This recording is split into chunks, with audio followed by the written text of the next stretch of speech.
a Al Capone fue una operación secreta de la CIA. Hubo agentes secretos, instrucciones del presidente y un grupo de empresarios con identidades secretas. Juntos idearon un minucioso plan para cazar al asesino más cruel de los años 20. El hombre al que denominaron como el enemigo público número 1. A pesar de lo poderoso y despiadado que era, Capone fue detenido.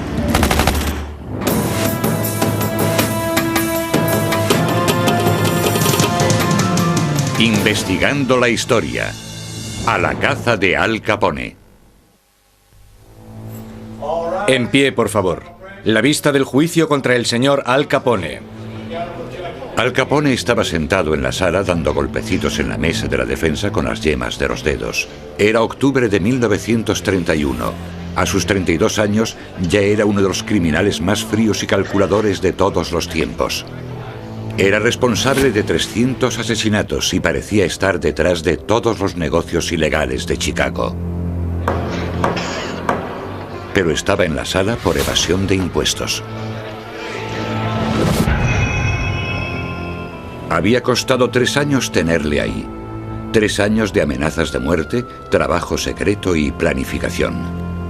Durante los últimos 70 años, los responsables de esta operación habían permanecido en el anonimato. Así era como querían que fuese. Todo empezó aquí, en Chicago, en 1924.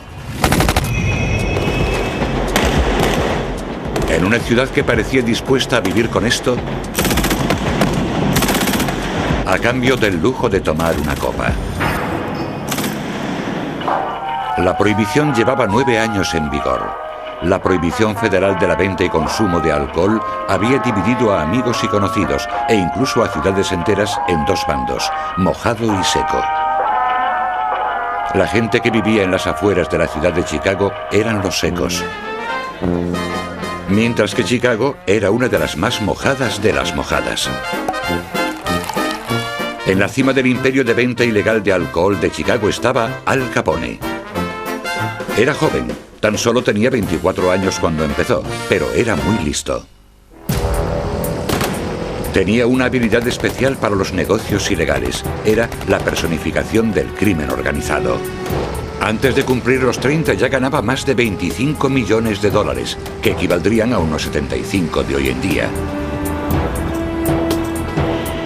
Y cuando le fallaba su sentido empresarial, tenía una manera infalible de asegurarse el éxito. Acababa con la competencia. Su banda estaba en los titulares de los periódicos continuamente. Bajo su mandato, Chicago se había convertido en una ciudad aterrorizada por la violencia de las guerras de venta ilegal de alcohol. La policía, los jueces, incluso el alcalde de la ciudad, habían sido comprados por Capone. Muy pocos crímenes eran investigados, y aquellos que lo eran muchas veces acababan sin condena. Pero un día, en 1929, Capone cometió un error. Eran las 10:30 de la mañana del 14 de febrero cuando los hombres de Capone entraron en un almacén al norte de Chicago.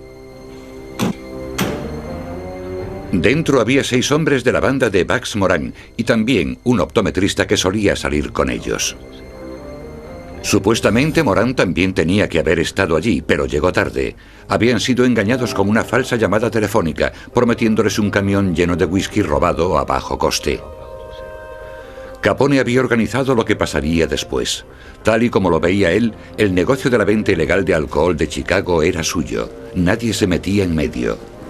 Mientras Capone estaba a salvo en su casa de Miami, otros llevaron a cabo su plan. Primero, 2 de sus hombres, disfrazados de policías, entraron en el almacén y pusieron contra la pared a toda la banda de Moran. Los hombres les hicieron preguntas, se quejaron un poco, pero no se resistieron. Sabían el protocolo de lo que aparentemente parecía una redada rutinaria.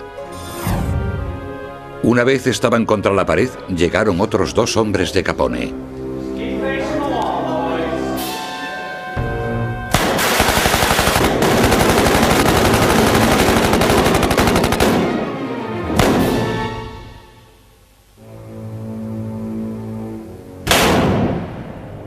Fue uno de los crímenes más brutales de toda la historia de Chicago. Las fotos de la matanza del día de San Valentín circularon por todas partes, hasta acapararon los titulares de periódicos internacionales. Cuando pasa algo tan fuerte como esto, hace que la gente se dé cuenta de las cosas. No se trataba del típico tiroteo entre bandas que puede pasar tanto aquí como en cualquier otro sitio. Hizo falta el asesinato de 7 hombres en Chicago para que se produjese una gran protesta o una protesta pública. Después de la masacre, un grupo de empresarios de Chicago hicieron una visita al nuevo presidente Herbert Hoover. La reputación de la ciudad había sido arruinada. Sus empresarios estaban en peligro, estaban hartos de Al Capone. Dennis Hoffman es profesor de criminología de la Universidad de Nebraska. En su libro Al cara cortada y las cruzadas contra el crimen, descubre lo que esos empresarios de Chicago estaban dispuestos a hacer para librarse de Capone y el importante papel que jugaron en su detención, algo que la mayoría de las veces ha sido omitido. Hoy nos resulta raro pensar en agencias privadas librando una batalla contra el crimen. Pero en el Chicago de los años 20, los empresarios pensaban que si había un problema importante, no debería dejarse en manos de los políticos. Así que los propios empresarios formaban agencias privadas para solucionar estos problemas. Y de hecho, eso fue lo que pasó en el caso de Al Capone. Destacaban sobre todo 6 nombres: Frank Loesch, de la Asociación del Colegio de Abogados de Chicago; Samuel Insull, dueño de la empresa Commonwealth Edison; Julius Rosenwald, presidente de Sears Roebuck; Robert Isham Randolph, presidente de la Cámara de Comercio; Edward Gore, uno de los fundadores de la Comisión contra el Crimen de Chicago; y George Paddock, agente de bolsa. Antes de la masacre eran empresarios. Ahora estaban a punto de convertirse en miembros de un grupo parapolicial. Más adelante, un artículo periodístico los bautizará como los 6 misteriosos. La mayoría de los 6 misteriosos eran acérrimos republicanos, así que obviamente simpatizaban con el presidente Hoover. Armados con las fortunas que habían amasado y sus contactos políticos, los 6 hombres tenían reuniones clandestinas. Con valentía y prudencia, al estar en juego la seguridad de sus familias, continuaron reuniéndose en secreto. Por el momento, Capone tenía otras preocupaciones. Había oído que 2 amigos, John Scalise y Albert Anselme, planeaban matarlo para tomar el control del imperio de venta ilegal de alcohol. Capone celebró una cena para demostrar a los miembros de su banda lo que les hacía a los traidores. Se rió y bebió con los 2 hombres, y entonces, después de cenar, cogió un bate y se puso a dar vueltas en torno a la mesa.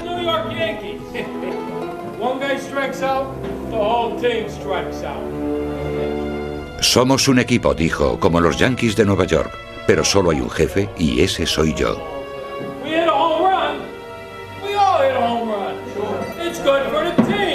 Cuando llegó junto a los 2 hombres, levantó el bate y los golpeó hasta la muerte.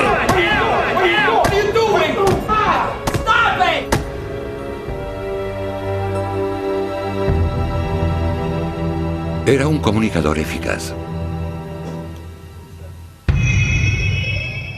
En el despacho oval, el presidente Hoover llamó al secretario del Tesoro, Andrew Mellon, para su ritual diario de ejercicio matinal y conversación.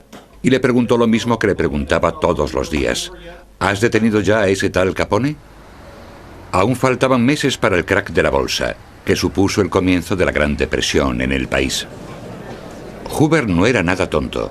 Puede que fuera nuevo en la presidencia, pero sabía que para tener éxito tenía que tener contentos a los líderes industriales de la nación. Además, la prohibición había sido idea suya y fue una de las razones por las que le habían elegido presidente. Quería a Capone entre rejas, casi tanto como sus electores de Chicago. El secretario del Tesoro, Mellon, había ideado un plan de ataque sobre 2 flancos. Había enviado a Chicago a 2 grupos de agentes del Tesoro. Ambos grupos entrarían en contacto con los 6 misteriosos cuando llegaran a la ciudad. Para entonces, los 6 tenían $1 millón en su fondo de lucha contra el crimen, que estaría a disposición de los agentes cuando les hiciera falta. Elliot Ness y sus intocables perseguían a Capone por violar la prohibición. Mientras Ness acaparaba los titulares de los periódicos, el otro grupo de agentes trabajará en secreto para infiltrarse en la banda de Capone e intentarán sacar información a los propios hombres de Capone sobre su forma de llevar el negocio. El agente especial Frank Wilson será el encargado de clasificar la información y las pruebas. El agente Mike Malone arriesgará su vida intentando infiltrarse en la banda de Capone. Su tapadera la inventaron en las oficinas centrales. Mike sería un matón de poca monta de Filadelfia. Los otros 4 agentes saldrían a la calle en busca de informadores y comprobarían los archivos bancarios. Capone sabía todo lo que pasaba en Chicago en 1929. Oyó hablar de los 6 misteriosos y de los agentes del servicio de inteligencia, pero no les dio demasiada importancia. Yo supongo que quizás Capone se acabó creyendo algunas de las historias que publicaban sobre él los periódicos de Chicago. Quizás creyera que era omnipotente o que los federales no podían tocarle o que estaba por encima de la ley. Le molestaba que los intocables hicieran redadas en sus destilerías, pero esos agentes nunca podrían presentar cargos contra él. Él se había asegurado de eso.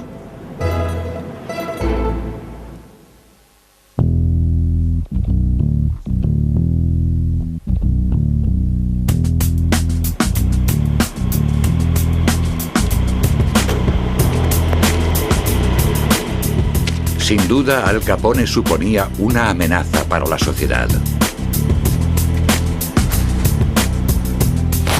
Era un despiadado asesino que desató una ola de crímenes sin precedentes en Chicago y dio a la ciudad una reputación de la que aún no se ha librado hoy en día.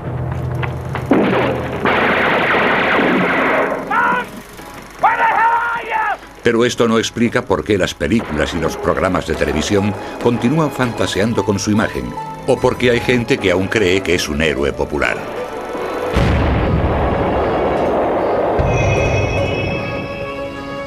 Llegó a Chicago procedente de Brooklyn en 1924, siguiendo a su mentor, y se convirtió en el jefe de la mafia más joven de la historia.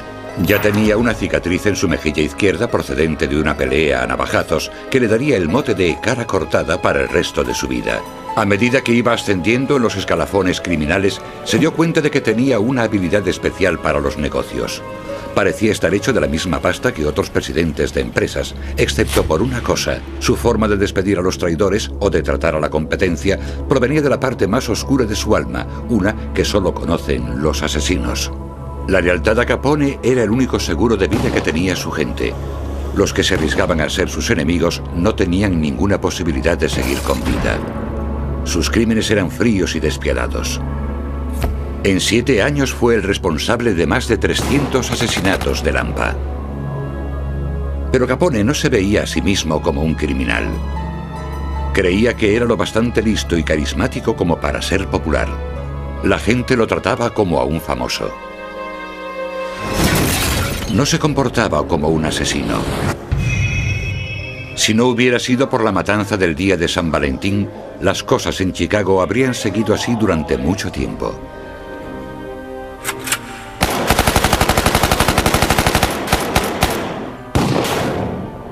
Pero una vez estuvo claro que Al Capone estaba detrás del brutal asesinato en serie, la ciudad que él creía suya se volvió contra él. A finales de 1924, los 6 misteriosos, los empresarios de Chicago convertidos en grupo parapolicial, estaban progresando en su plan para librarse de Capone. Cada miembro tenía sus motivos para querer a Capone fuera de Chicago. Frank Leach, un cristiano devoto y superviviente del gran incendio de Chicago, lo veía como un servicio público. George Paddock, futuro miembro del Congreso de Estados Unidos, estaba preocupado por el efecto que tendría en los pobres. Robert Isham Randolph había mandado tropas en la Primera Guerra Mundial y veía esto como otro tipo de guerra. Colectivamente sus motivos eran sencillos. Creían que con Capone y su banda sueltos la ciudad no era un lugar seguro. Las cosas empezaron a salirles bien. Iniciaron una campaña secreta para conseguir que otros empresarios contribuyeran económicamente en su lucha contra el crimen. Se reunían regularmente con los agentes federales que el presidente había enviado a Chicago. Elliot Ness y los intocables preparaban abiertamente la acusación por violar la prohibición, mientras que los agentes del servicio de inteligencia trabajaban de incógnito, arriesgando sus vidas en busca de pruebas de algo que en principio parecía casi cómico: evasión de impuestos. A algunas personas les parecerá gracioso que Al Capone fuera detenido por evasión de impuestos, pero esto simplemente demuestra lo difícil que era acusarlo de otros crímenes. Los testigos acababan siempre muertos. Y había otra dificultad. A la gente de Chicago le gustaba el alcohol. Capone era su proveedor. No tenían ganas de que lo detuvieran. Si los federales cogían a Capone acusándole de violar la prohibición, este caso sería juzgado en dos lugares.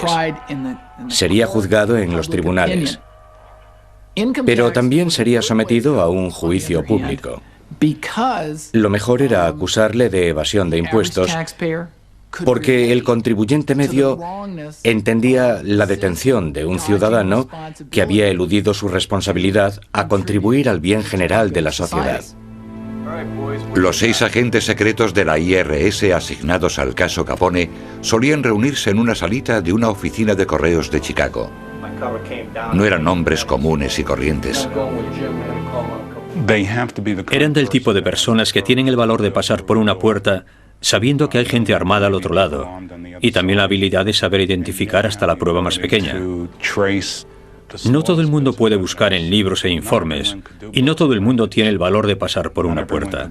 Para ser realmente efectivos, los agentes del Departamento de Investigación Criminal tienen que ser capaces de saber hacer estas dos cosas. Los agentes recorrieron las calles. Poco a poco se iban abriendo camino hacia Capone. Uno de los agentes encontró a una prostituta que trabajaba en uno de los burdeles de Capone, que accedió a ser su informadora. Frank Wilson, el jefe de la investigación, tenía a otro, el dueño de un circuito de carreras con Capone. Se llamaba Eddie O'Hare. Arriesgando su vida, O'Hare jugó en ambos bandos. Eddie O'Hare había estado trabajando en Chicago con la mafia de Capone durante años y entonces colaboró por motivos personales. Yo creo que en parte porque quería lavar su imagen y en parte porque quería que su hijo fuera a la Academia Naval de Annapolis y obviamente sabía que no dejarían entrar allí al hijo de un socio del crimen organizado. Así que contactó con el IRS y empezó a cooperar con ellos como informador confidencial para el caso de evasión de impuestos, proporcionándoles información de distinto tipo y gran parte de ella fue crucial para la investigación. El agente Mike Malone eligió el trabajo más arriesgado de todos, porque si lo pillaban sería asesinado. Se alojó en el Hotel Lexington, la oficina central de Capone, y con el dinero de los 6 misteriosos empezó a hacerse amigo de la banda. Una noche la banda invitó a Malone a una de las fiestas de Al. Malone estaba preocupado. Había oído lo que Capone le había hecho a los traidores en una de sus fiestas. Y se había descubierto quién era Malone. Decidió esconder una pistola en su cinturón por si acaso.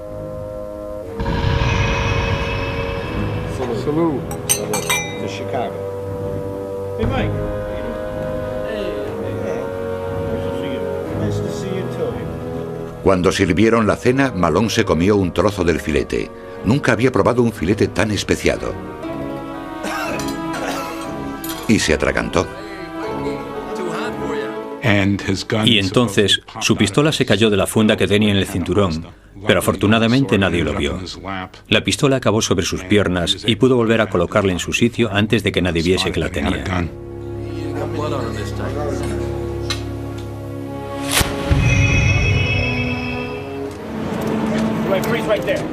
Días después, a la salida de un teatro, Al Capone se encontró con 2 policías.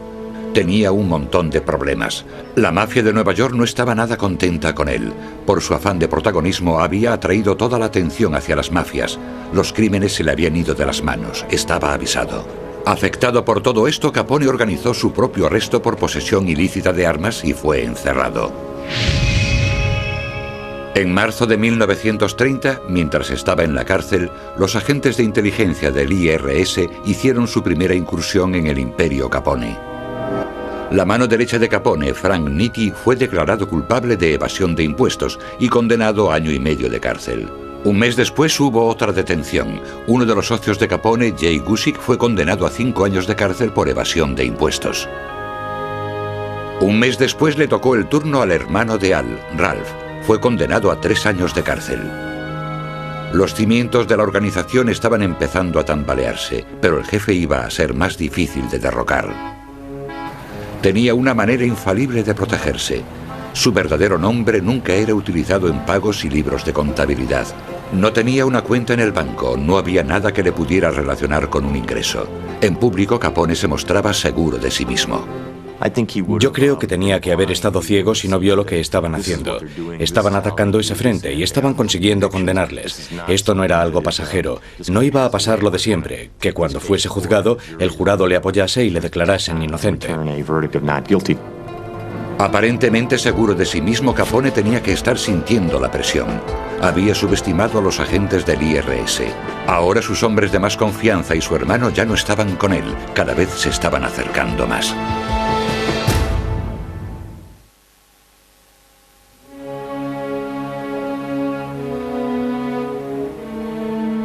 En marzo de 1930, los 6 misteriosos hicieron el siguiente movimiento para intimidar a Capone. Uno de los miembros de los 6 misteriosos era Frank Loes. Estaba en los 6 misteriosos y también era jefe de la Comisión contra el Crimen de Chicago.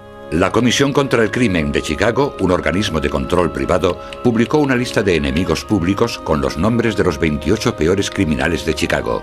Varias veces durante el año siguiente, Al Capone se ganará su puesto de enemigo público número 1. El gángster, que siempre reivindicaba su legitimidad, era ahora públicamente nombrado la persona más peligrosa de Chicago.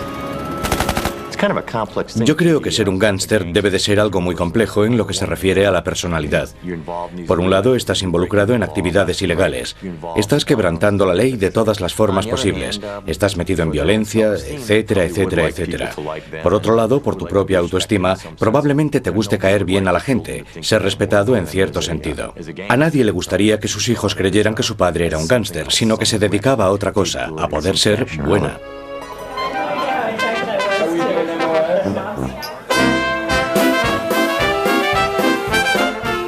Los 6 misteriosos estaban haciéndose famosos por su lucha contra el crimen. Abrieron un bar clandestino donde se reunían delincuentes de poca monta y les daban pistas.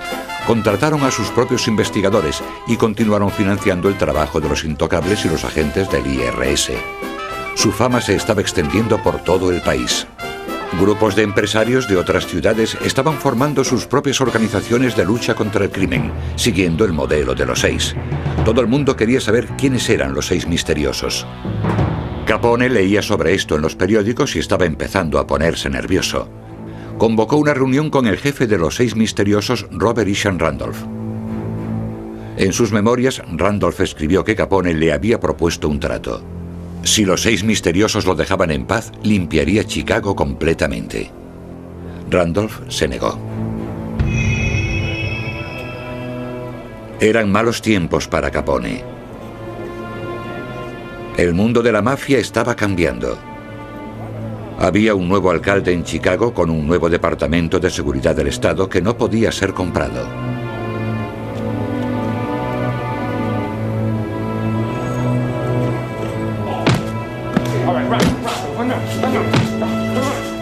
Su modo violento de hacer negocios estaba empezando a quedarse obsoleto incluso entre los gángsters. Y ahora lo estaban amenazando con encerrarlo durante mucho tiempo. Capone estaba quedándose sin opciones. Llamó a su abogado y organizó otro encuentro, esta vez con el jefe de los servicios de inteligencia del IRS, Frank Wilson. Capone quería hacer un trato.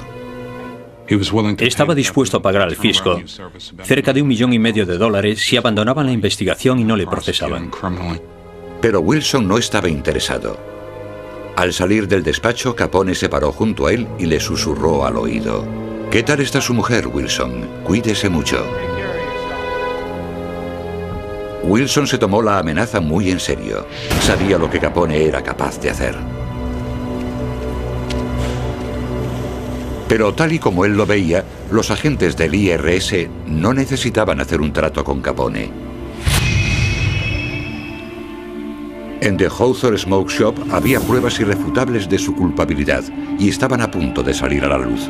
Mike Malone fue el primero que oyó hablar de ellas, una noche que estaba tomando copas con uno de los hombres de Capone. «Esos agentes no son tan listos», dijo el gángster. Le habló a Malone de un libro de contabilidad que la policía había confiscado en una redada en una casa de apuestas ilegal de Capone llamada The Hawthorne Smoke Shop. Estaban ahí, justo delante de sus narices tenían todas las pruebas que necesitaban para cazar a Capone. Frank Wilson será quien encuentre esas pruebas. Estaba terminando un día de 18 horas de trabajo, revisando los libros de contabilidad de las redadas de la policía, esperando encontrar uno en el que apareciese el nombre de Capone.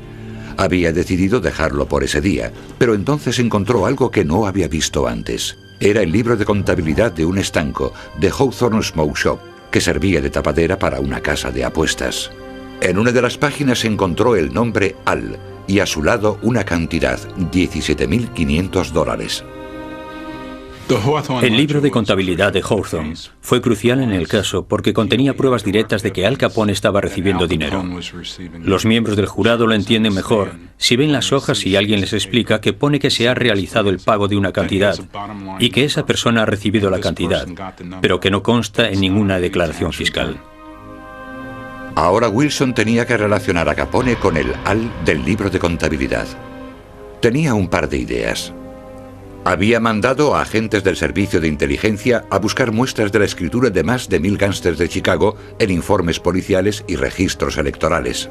Entonces comparó las muestras con la letra del libro de contabilidad y encontró una coincidencia. El nombre del cajero era Leslie Shanway. Llamó a su informador Eddie O'Hare para ver si O'Hare sabía dónde estaba Shanway. Eddie, do you know Leslie Shanway? Si podían encontrar al cajero, tendrían a Capone. Localizaron a Shanway en un canódromo en Florida y encontraron a otro cajero de Capone, Fred Rich. Ahora tenían a 2 personas que podrían testificar contra Capone. Pero había una dificultad. No había ningún programa federal de protección de testigos. ¿Cómo podría mantenerlos con vida? Entonces los 6 misteriosos dijeron, vamos a hacer lo que tengamos que hacer. Y financiaron esta actividad. Y en cierto modo formaron como un pequeño ejército privado que luchaba contra los mafiosos de la misma manera que luchaban entre ellos. Mientras los agentes de inteligencia preparaban el caso contra Capone, a la oficina de Wilson llegó una carta del abogado de Capone, Lawrence Mattingly. Contenía un informe anual de los ingresos de Capone de los últimos 5 años. Capone, cuya fortuna ascendía a más de $25 millones, estaba dispuesto a declarar haber ganado $226,000 en 4 años. ¿Por qué el propio abogado de Capone mandaría a los investigadores pruebas incriminatorias contra su cliente? El propósito de esa carta era que Mattingly y Capone aclarasen sus deudas fiscales fuera de los tribunales. Estaban intentando llegar a un acuerdo amistoso. Y bueno, hoy en día muchos contribuyentes llegan a acuerdos con el IRS. La División de Inteligencia y la División de Investigación Criminal no aceptaron el dinero a cambio del procesamiento. Porque si no, todo el mundo que cometiese el delito de evasión de impuestos podría simplemente decir, vale, pagaré ahora lo que se supone que tenía que haber pagado desde el principio. El caso contra Al Capone se estaba haciendo cada vez mayor. Desesperado, su abogado hizo otra llamada. Esta vez al fiscal. Capone estaba dispuesto a hacer un trato. De hecho, llegaron a un trato. Y el trato era que Capone se declararía culpable e iría 2 años y medio a la cárcel. Por tanto, la condena sería mucho más leve. La negociación de la sentencia era una forma de demostrar a la gente que Al Capone no era invencible y que iba a ir a la cárcel. Solo había un problema. La gente que había ideado el plan para cazar a Capone 3 años antes, el gobierno, los 6 misteriosos y los agentes, habían arriesgado mucho para atraparlo. ¿Realmente iban a dejar que se librase de esta cumpliendo una condena de 2 años y medio a 5 años? Cuando el abogado de Capone se presentó frente al juez para la resolución de la negociación de la sentencia, el juez hizo algo inusual. El juez James Wilkerson echó un vistazo al acuerdo y lo rechazó. Rechazó la negociación de la sentencia. Y cuando estaban en la sala, Wilkerson le dijo a Capone, no puedes comprar al Tribunal Federal. La carta al IRS no había funcionado. La negociación de la sentencia tampoco. Capone estaba en peligro. Y yo creo que en ese momento Capone se dio cuenta de que las cosas habían cambiado. Y ahora sabía que si lo condenaban tendría que enfrentarse a bastantes años de cárcel en vez de creer que lo condenarían a 3 años. Y que con buena conducta saldría en solo 1 año o algo así. Y que pronto podría volver a Chicago. Unos días después, Frank Wilson recibió una llamada de Mike Malone. Había oído hablar a los hombres de Capone. Capone había ordenado que matasen a Wilson. La reacción de Wilson fue sorprendente. Dictó una orden de arresto contra Capone y salió en busca de los hombres a los que Capone había ordenado matarle.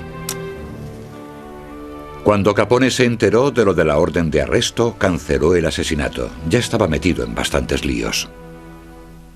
El 5 de junio de 1931, Al Capone fue acusado de 2 cosas: evasión de impuestos y violación de la prohibición. 3 meses después abrió un comedor de beneficencia para la gente de Chicago, la mayoría sin trabajo debido a la Gran Depresión. Casualmente, esto fue justo antes de su juicio por evasión de impuestos, y lo cerró poco después de terminar el juicio. Así que parece que no hay nada mejor que una treta publicitaria para conseguir un poco de publicidad positiva en todos los periódicos, y así poner a la gente de parte de Capone justo antes de que comience el juicio del caso y se empiece a deliberar. Capone pasó el verano previo al juicio en su casa de Lansing, Michigan.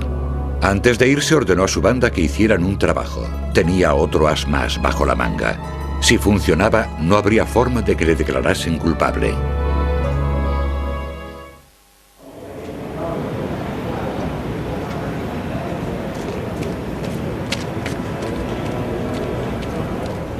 Frank Wilson, agente de los servicios de inteligencia, llegó al juzgado del condado de Chicago el 6 de octubre de 1931 por la mañana temprano. Nadie lo detuvo. Nadie sabía quién era. Elliot Ness también estaba en la sala, pero solo como espectador. Los 2 equipos de agentes federales habían hecho su trabajo. Ness y los intocables presentaron 5.000 acusaciones contra Capone por violación de la prohibición. Frank Wilson y los agentes del IRS citaron a 75 testigos para el caso. Para cuando acabara el juicio, habrían demostrado que Capone había ganado al menos $1 millón en sus 7 años como jefe de la mafia de Chicago. Después de sopesar ambos casos, el juez decidió que el de evasión de impuestos era el más contundente. Este sería un día glorioso para Wilson, los agentes del IRS y los 6 misteriosos. En el caso de que fuera declarado culpable de evasión de impuestos, Capone se enfrentaría a hasta 34 años de cárcel y una multa de $90.000. Irónicamente, en la calle, la banda de Capone estaba luchando la que será su última batalla en torno a la venta ilegal de alcohol en Chicago. Cuando esta haya acabado, Capone será el único caudillo en pie. Los periódicos publicaron que Capone parecía seguro de sí mismo cuando entró en la sala. Frank Wilson, sentado en la mesa de la defensa, sabía por qué. De alguna manera habían obtenido los nombres de los miembros del jurado. El primer paso para luego sobornarlos, intimidarlos, etcétera, etcétera, etcétera. El agente Mike Malone, aún de incógnito, había informado a Wilson de esto, y Wilson se lo había notificado al juez.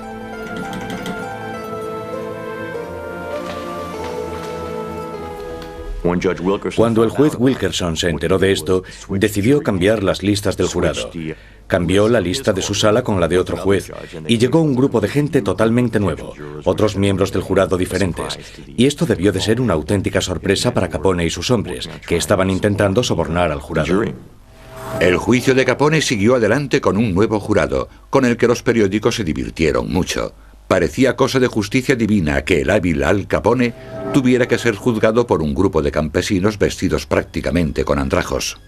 Había 3 pruebas clave: la carta del abogado de Capone estimando los ingresos de Capone en $50.000 al año durante 4 años, y el testimonio de los 2 testigos principales, los cajeros de Capone, Reese y Shanway. Los abogados de Capone parecían haber sido pillados por sorpresa con la acusación de evasión de impuestos. Consiguieron que unos corredores de apuestas testificaran lo mucho que Capone había perdido, pero esto era prácticamente irrelevante. A pesar de todo, Capone mantuvo la compostura, pareciendo casi desinteresado en determinados momentos. Capone no tuvo ninguna reacción visible durante el juicio. Quiero decir, una vez más, esto es lo que pasa cuando eres un gángster. Es parte del trabajo. Siempre van a ir detrás de ti, y en este negocio, sobre todo, es importante no perder los nervios y no demostrar que te han pillado.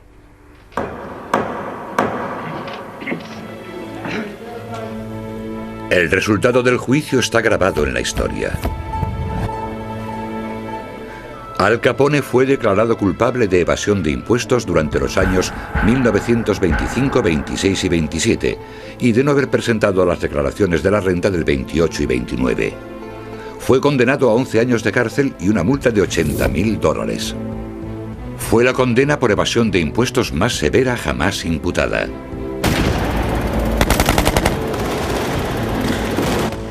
La evasión de impuestos puede parecer un final pobre para uno de los gángsters más crueles de todos los tiempos, pero cumplió su función. O quizás no. El profesor de la Universidad de Nebraska, Dennis Hoffman, posee información secreta que, según él, da un nuevo giro al caso Capone. El profesor Hoffman cree que aunque el caso de la evasión de impuestos era lo bastante sólido como para condenar a Capone, el gobierno tenía otro as bajo la manga, por si acaso. Puede que el caso contra Capone no fuera sobre la violación de la prohibición, pero, según el profesor Hoffman, la administración local había llenado el jurado con un grupo de hombres que estaban totalmente en contra del alcohol. Formaban parte de un sistema instaurado en Chicago mediante el cual se aseguraban de que los vendedores ilegales de alcohol como Capone fuesen a la cárcel sin importar los cargos que se les imputaran. Puede que a los ojos de los periodistas el jurado de Al Capone pareciese formado por simples campesinos, pero en realidad para un vendedor ilegal de alcohol como Capone eran mucho más peligrosos, un grupo de moralistas partidarios de la prohibición. Si eres un gángster importante y vas a ir a juicio, no esperes tener todos los derechos que te garantiza la Constitución. ¿Quién sabía lo del jurado de partidarios de la prohibición en el juicio de Capone y quién no?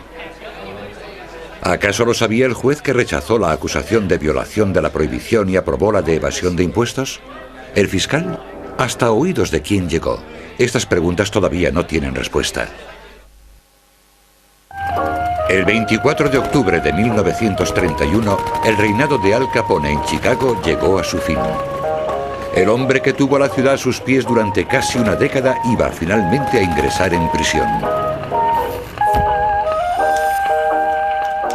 Los periódicos de Chicago celebraron el fin de la era Capone. En una entrevista sobre el juicio, Capone dio un último saludo, no a los agentes del Tesoro, Elliot Ness y los Intocables, a quienes la historia considerará como sus archienemigos, sino a los empresarios de Chicago a los que él respetaba, los 6 misteriosos. Yo creo que la contribución principal de Elliot Ness y los Intocables fue atentar lo más posible contra la fuente de ingresos principal de Al Capone. No secaron Chicago, no eliminaron totalmente la habilidad de Capone para producir alcohol o ganar dinero, pero dificultaron sus actividades, entorpecieron sus operaciones, pero al final todo eso fue secundario comparado con la acusación por la que le condenaron, la evasión de impuestos.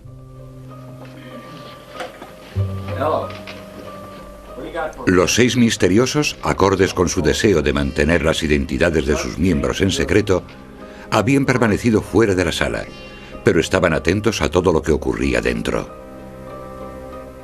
En una entrevista publicada en un periódico después del juicio, Robert Randolph, el líder del grupo, dijo que él creía que la contribución de los 6 misteriosos había sido dejar que los criminales supieran que tenían un nuevo enemigo no político al que enfrentarse. El caso había terminado. El malo estaba entre rejas. ¿Pero le había dado el gobierno a Capone un juicio justo? ¿O había hecho lo que creía que tenía que hacer amparándose en que el fin justifica los medios? En realidad, este juicio era sobre el restablecimiento de la legitimidad del gobierno federal. En esa época, el gobierno federal había fracasado en su intento por resolver el problema de la depresión. La administración de Hoover no estaba solucionando los problemas de la gente sin empleo y también estaba fracasando en su intento porque se cumpliese la prohibición. Por tanto, el juicio de Al Capone le dio a Hoover la oportunidad de restablecer la confianza en el gobierno federal. Incluso hoy, el gobierno centra su atención en determinada gente. Yo creo que es normal que la unidad de inteligencia, para ayudar al presidente de Estados Unidos, centrase su atención en alguien como Al Capone, es decir, en un asesino. Después de su condena en 1931, Al Capone fue enviado a la cárcel de Atlanta y luego a Alcatraz para cumplir sus 11 años de condena. Un día en 1939 empezó a estar confuso. No podía hablar. Le diagnosticaron neurosífilis, una enfermedad que había contraído de joven. En 1939, incluso el gobierno federal reconoció que ya no constituía una amenaza para nadie. En realidad, lo dejaron salir antes porque sabían que ya no iba a volver a Chicago a ponerse al mando de lo que ahora era una banda liderada por Frank Nitti. Nitti se quedó con todo lo que Capone había construido y después de la prohibición consolidó esta organización. Entonces Capone no suponía en absoluto un peligro público. Su mujer y su único hijo, Sonny, lo llevaron a su mansión de Florida, donde murió de un ataque al corazón el 25 de enero de 1947. Tenía 48 años. Tras la condena de Capone, muchos norteamericanos contactaron con el IRS, ansiosos por pagar los impuestos que debía su delincuente. La cantidad recaudada fue superior al $1.000.000. En 1968, la ley del Sistema Federal para la Selección del Jurado estipuló que los miembros del jurado serían elegidos de listas de censo electoral para evitar sistemas como el de los miembros del jurado partidarios de la prohibición. La gente del crimen organizado aprendió mucho del juicio de Capone. Las lecciones que ellos aprendieron de todo esto fueron tratar de pasar desapercibidos, permanecer en la clandestinidad y no contarle a todo el mundo que eres un criminal y te dedicas a trapichear. Para los 6 misteriosos, lo que parecía algo muy claro empezaba a no serlo tanto. Los 6 misteriosos fueron pillados pinchando los teléfonos de Swanson, el abogado del Estado. Al final, cuando estas acusaciones fueron presentadas ante un gran jurado, no pasó nada. Sus días de grupo parapolicial habían terminado. El informador de Wilson, Eddie O'Hare, se convirtió en un respetable empresario. Pero 8 días antes de que Capone saliese de la cárcel, a O'Hare le dispararon. Frank Wilson cumplió la promesa que le había hecho. Se aseguró de que el hijo de O'Hare, Butch O'Hare, entrara en Annapolis. Su hijo se graduó en Annapolis, se convirtió en aviador naval y de hecho hizo un gran trabajo durante la Segunda Guerra Mundial. Derribó 5 aviones japoneses en una misión y al final murió en el Pacífico. Al cabo de un tiempo, al nuevo aeropuerto de Chicago le pusieron el nombre de O'Hare Field, en honor a Butcher O'Hare, el hijo de Eddie O'Hare. Frank Wilson, de la unidad de inteligencia del IRS, se convirtió en jefe del servicio secreto y fue el encargado del servicio de seguridad frente a ataques nucleares. Cuando el bebé Lindbergh fue secuestrado, Charles Lindbergh le pidió su ayuda. La unidad de inteligencia siguió investigando a otros mafiosos en Nueva York y consiguieron condenar a 250. A medida que pasaban los años, los nombres de aquellos que acabaron con Capone iban desapareciendo de la historia. Sin embargo, la historia de un despiadado pero carismático gángster y su archienemigo, el guapo agente del tesoro, ha ido evolucionando. Yo creo que nos hace gracia. Nunca nos tomamos como algo personal que Elliot Ness se llevase todo el mérito. En realidad nunca lo hicimos. La idea de que debajo de los elegantes trajes de un grupo de ricos empresarios y un puñado de agentes del IRS podría haber una especie de superhéroes simplemente no era una historia lo bastante buena.